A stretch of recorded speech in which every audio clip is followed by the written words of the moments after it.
আজকে আপনাদের জন্য দুটো হাঁটা টেকনিক নিয়ে এলাম। সেই দুটো হাঁটাতে আপনাদের হাঁটু ব্যথা অনেকটা ভালো পজিশনে থাকবে এবং হাঁটু ব্যথা ভবিষ্যতে যাতে না হয় সেটা করার জন্য আমাদের এই দুটো টেকনিকে যদি হাঁটি তাহলে ভবিষ্যতে হাঁটু ব্যথা থেকে দূরে থাকবেন। টেকনিক দুটো দেখুন।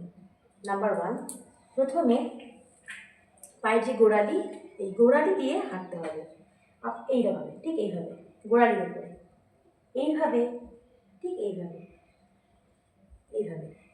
তো এইভাবে দিনে 5 মিনিট করে, দিনে 2 বার সকাল বিকেল যদি হাঁটতে পারেন তাহলে হাঁটু ব্যথা ভবিষ্যতে হবে না, এটুকু গ্যারান্টি দিতে পারি।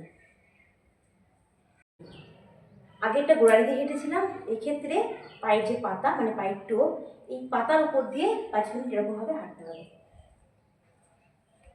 এইভাবে 5 মিনিট হাঁটতে হবে।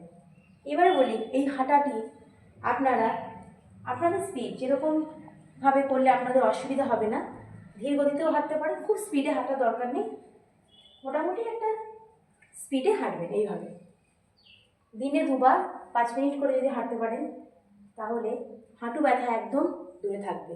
কেমন লাগলো আপনাদের অবশ্যই কমেন্ট